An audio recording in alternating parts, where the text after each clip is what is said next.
Now we're going to start talking about why criminals do what they do, or at least explore the theories and explanations that criminologists have concluded are the basis for why criminals do what they do.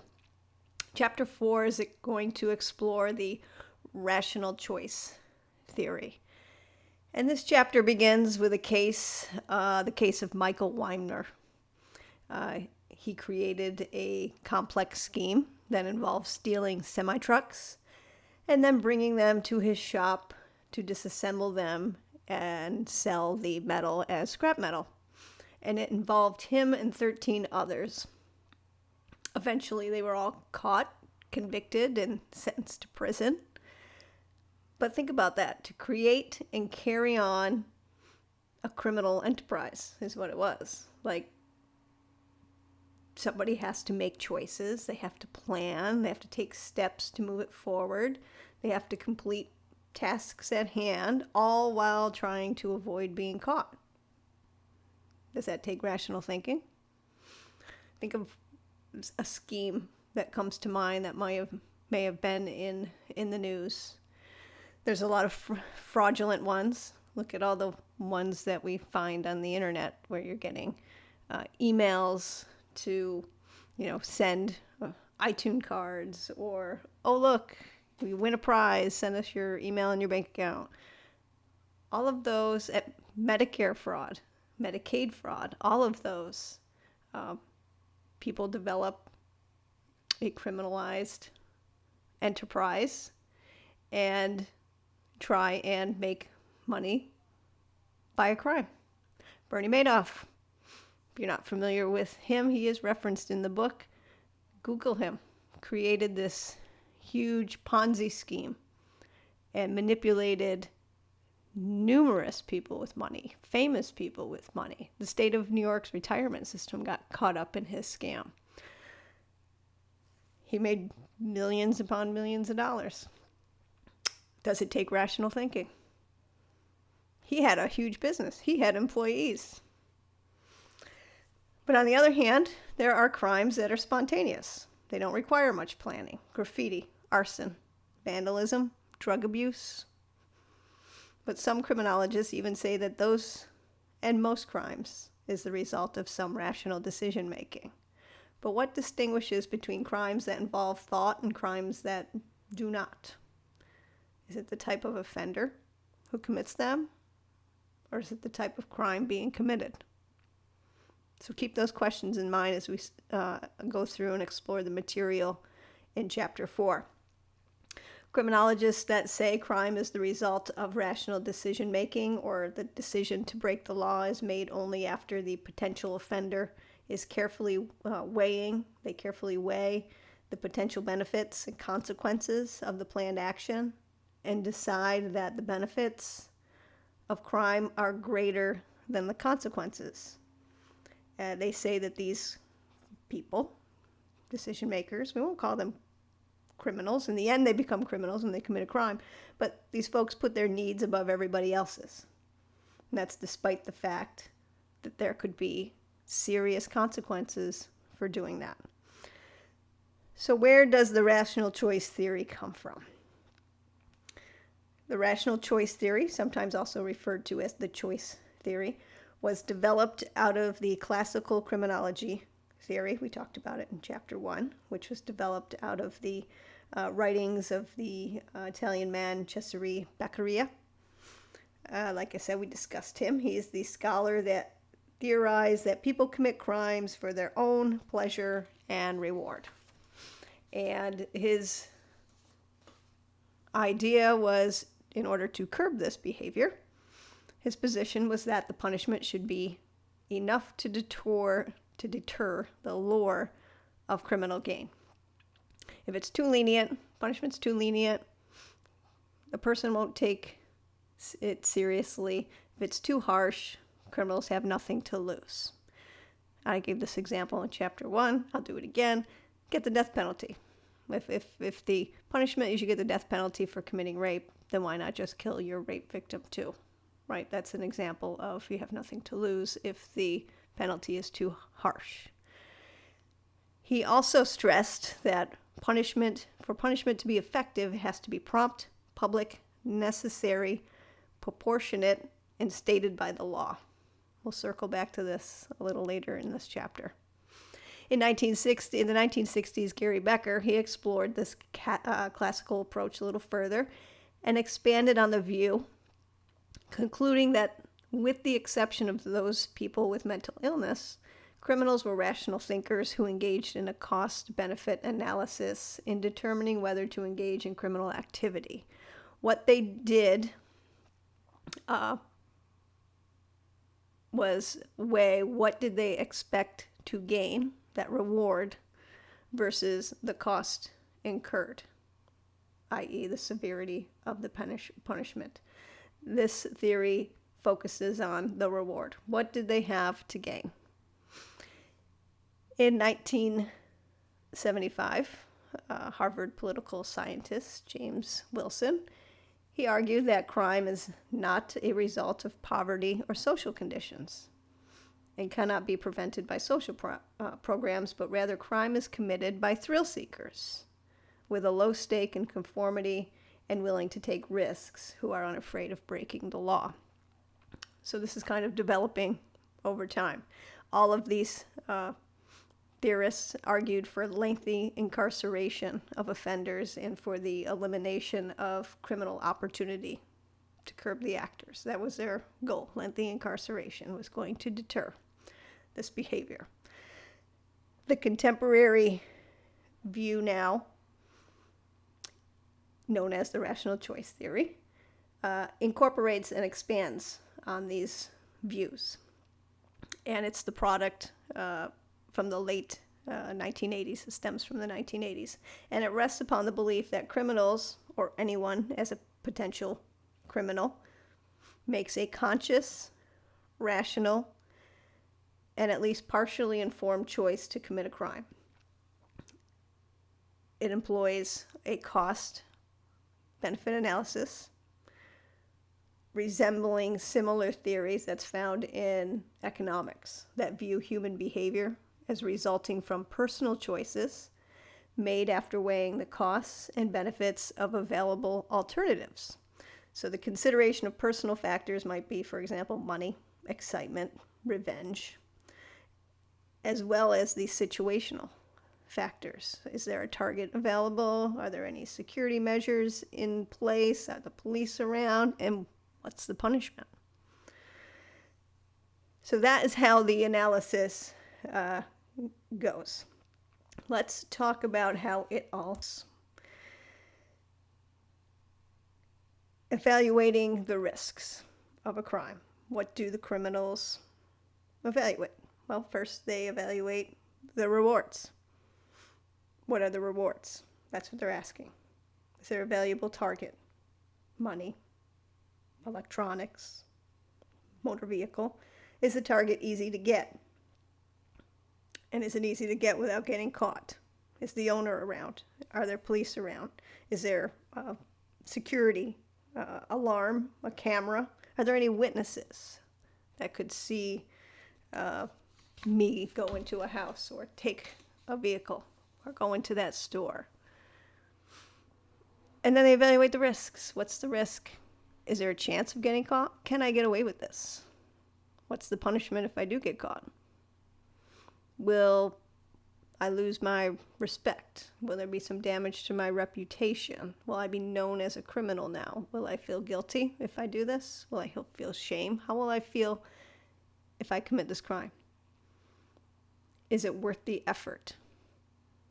Think about that Michael Weiner case at the beginning. There's a lot of effort involved with that crime.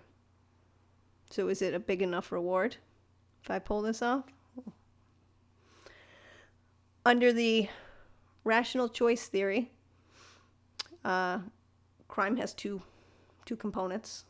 It has to have the specific offense, or offense specific, and offender specific. You need both of these. Both of these are weighed in the rational choice theory. The offense specific crime means that the offender is reacting to characteristics of the specific criminal act, the offense-specific crime. So that's the first analysis that offenders doing, is reacting to those characteristics. So take, for example, stealing, burglary, robbery. What are we reacting to as an offender? The value of the target, the protection of the target, any police presence. Is there a getaway opportunity? If I go into that bank to rob it, am I getting out? If I'm taking that vehicle, is there going to be an alarm that goes off? Am I going to be stopped? How can I get rid of this target? Most folks who are stealing, especially electronics or some sort of item, they want to get it to a pawn shop, they want to sell it, they're doing it for money. Dispose, because is it easy to get rid of? Is it being guarded? Is the owner around? Is it locked behind a case? And can I get it easily? Those aren't the only characteristics that they're reacting to. They're, depending on the crime, be a number of other things. Offender-specific crime means the criminal has to determine if they have the ability to pull off the crime they want to do. What are the prerequisites, if you will? Are they good enough? Does he or she have the skills, motivation?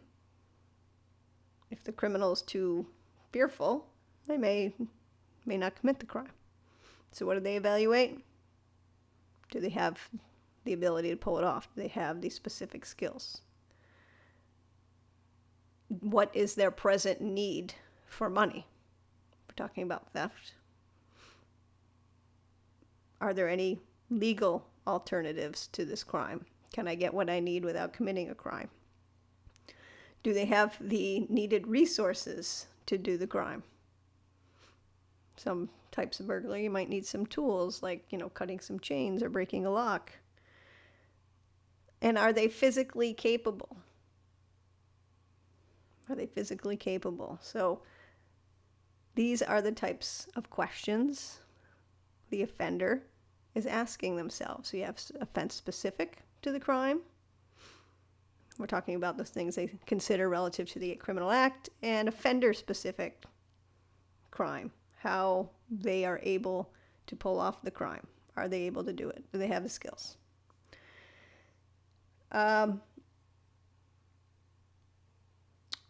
Before we move forward, there's two terms in the book. Just want to make sure you can distinguish between the two, crime and criminality. Crime is an event. Criminality is a personal trait, type of characteristic of the individual.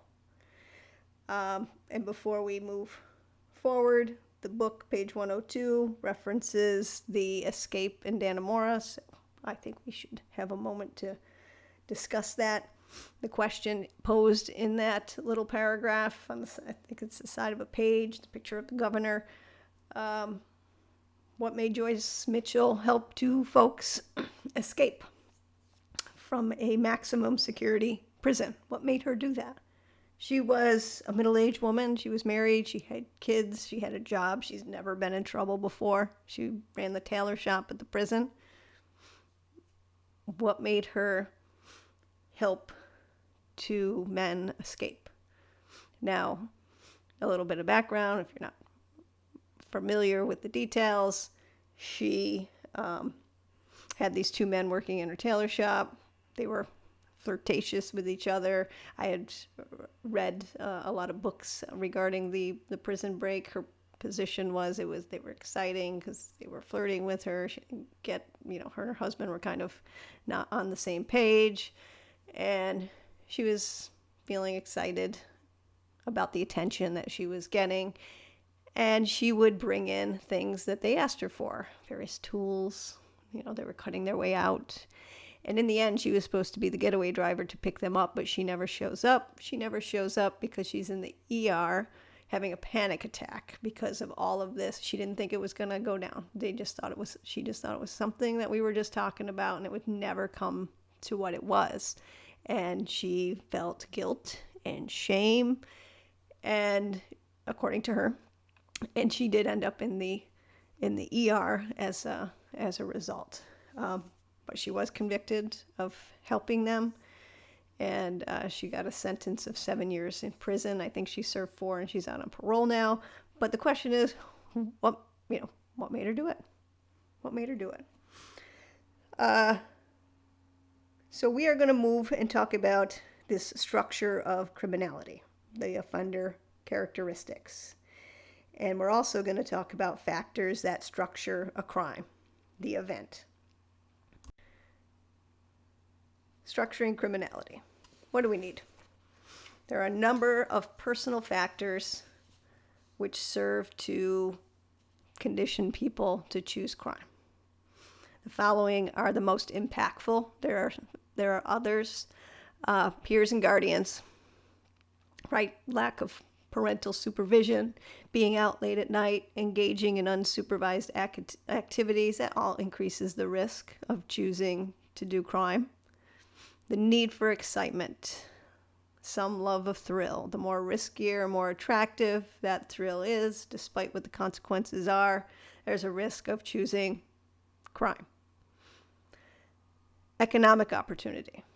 Does the crime pay? Desperation. Is the person in debt? Are they a drug abuser? Drug abusers need to get drugs, and the fast way to get drugs is steal things so you can sell it and make money so you can buy drugs. Is there something going on? Economic opportunity. Experience and expertise. If we have a beginner burglar, do you think that they could pull that off as good as somebody who has done it, more seasoned many times? That's going to play a role. Somebody who has stolen before, or burglarized houses before, or taken things from stores or even people, they're able to be more apt to avoid being caught or detection. They're going to know the techniques that gets them out of a place in and out very quickly without being caught. They'll know what tools are going to be needed. So experience and expertise and knowing techniques is another personal factor which serves as a condition for people to choose a particular crime or whether or not they're going to commit a crime. Now structuring the crime, the other component. And this addresses the what, when, where, and whom to target. Choosing the type of crime. This is likely dependent in part on market conditions in a local area, but nonetheless, folks are more apt to choose their location extremely carefully and generally choose places they know. Why would they choose places they know? Because they know how to get out. They know where to go, where to hide. They're familiar. Choosing a time and place of a crime. This depends on the crime committed, but all crimes have better and worse times and places of commission, as we discussed in previous chapters. Choosing the target of crime. And again, market forces also play a role for targets. Certain targets are more accessible than others, and this needs to be considered regardless of the crime committed. What's the value of the target? Ease of access to the target. Criminals engage in burglary. I'm not going to go into this here because I think the book does a good job with 2 examples actually in this area regarding the lengths of planning their burglaries. The criminologists who interviewed folks who are in prison for burglary and the steps that they took, is that rational thinking? Is that planning? Also the how they plan their getaways. Professionals, I use that term loosely, quote unquote, professionals, those with experience, they lay out their escape plan. They know their exit strategy. They've even tested it. The other example that's in the book in detail is those who steal cars. The lengths that they go through to avoid being captured. Is it rational thinking? Rational choice? Let's go through the steps. So the steps of a crime. Where the crime occurs involves the selection based on rational decision making of a crime location. For example, drug dealers in the middle of the block, right? Or prostitutes near a truck stop and highways. The point is that all crimes have an ideal location, and they get selected with rational thinking and planning. Next is choosing the suitable target. Criminals are looking for what? Vulnerability and ease of access. No dogs, no alarms, no deadbolts. It would make sense that criminals often, but not always, plan out who they are going to victimize. For example, burglars tend to come between 9. Most burglaries tend to happen between 9 and 11 in the morning. Why? During the week. Because nobody's home. People are at work. They don't come on weekends unless it's Sunday and during the time that people are in church. They also look for things like wedding announcements, funeral announcements as indicators for criminals that other events that are going on, because they know with some degree of certainty who will and won't be around. Did you all see the movie Home Alone? Right? The burglars casing the house and the blocks at Christmas time. Christmas time. Lots of money, lots of presents, lots of gifts. And guess what? People are away. People are on vacation. People are not really watching their house. Right? They were planning it out. They learned techniques, tricks of the trade involving hanging around with those that know how to commit the crimes they want to do and how to avoid detection. And they plan how they are going to get out of situations. So, personality, age, risk of apprehension, and opportunity all influence the decision to become a criminal. But place, target, and technique, they help structure the crime. So those are the concepts of the rational choice theory. But we're going to move on and answer the question, but is crime truly rational?